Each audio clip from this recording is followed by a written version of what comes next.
The name Mir Jafar is used synonymously for cheater or betrayer, especially Bengalis carry a lot of hatred for this person who took our freedom in 1757 in the Battle of Plassey. Victory for the British East India Company in the Battle of Plassey was the start of nearly 2 centuries of British rule in India.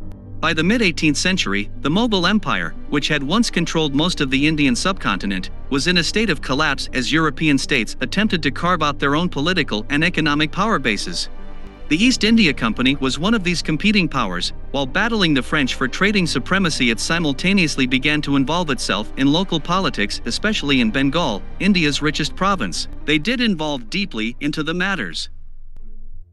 Where is my dowry? My father gave all he had, my lord. What? He barely gave his 5 acres of land. What's the use of it? Yeah, what's the use of it? We want more. But my lord, that's my father's lifetime earning. Yeah, buddy, understand their problems too. Shut up. How do you expect me to raise our 14 children then? Dude, seriously.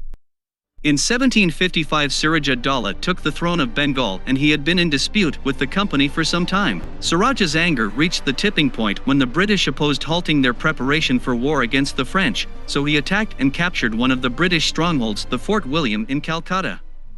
Now take this, you suckers. How dare you imprison us, you bastard. Wow, bastard you say? Alright, how many of you know the Battle of Bastards? What is he talking about?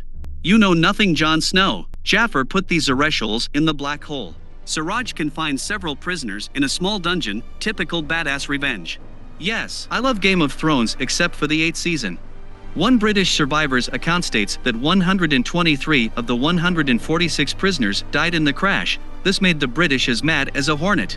So they launched one of their strongest pawns, Robert Clive. Clive joined East India Company as a clerk, and he rose to the governor position. Clive was moody and quarrelsome, always had a tendency to fight. He even attempted suicide. But later he found comfort in the governor's library, where he virtually educated himself. News of the fall of Calcutta reached Madras in August 1756. After some delay, Clive was given command of the relief expedition and set out in 1756, with 900 Europeans and 1,500 Indians. Clive seized the French fort of Chandernagore and retook Calcutta on January 2, 1757. Okay, Siraj, as you lost the battle, we have some demands. 1. You should restore the company's privileges. 2. Pay compensation. 3. Give us the damn fort. 4. And kneel in front of me. Where did he go? You didn't chain him, you dumbass. Who the fuck told that? Come fight me, you dumbass.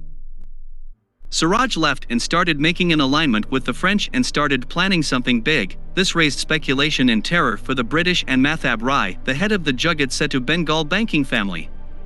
He was concerned that the Nawab would seize his huge wealth, so he made a pact with British. Both Clive and Jagat Seth decided to finish off Siraj even before he executed his plan. The best way to do that was to shake hands with someone on his side. Clive and Jagat Setu picked one of the army commanders, Mir Jafar, for the job. Hey, wanna snatch freedom from millions of Indians? Wanna betray your motherland? Wanna give the British a chance to rule us for the next 200 years?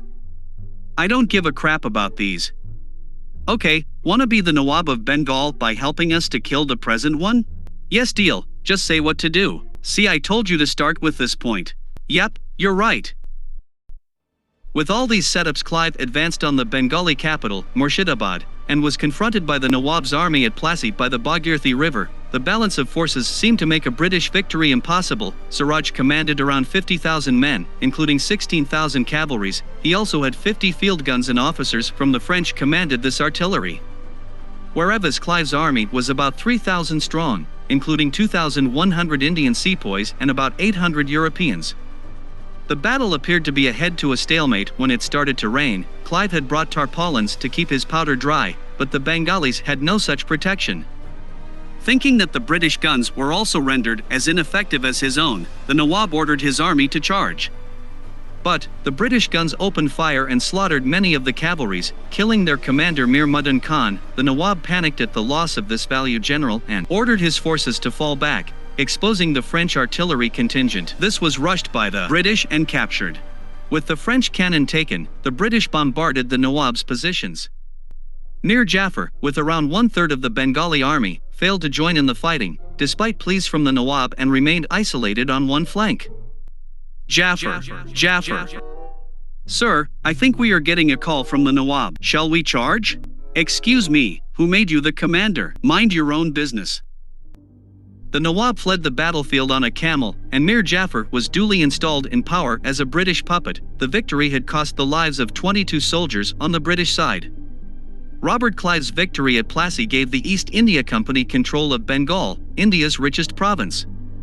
It started a process that resulted in British rule over much of the subcontinent. The history didn't stop here, the story didn't end here. It all began with this one defeat.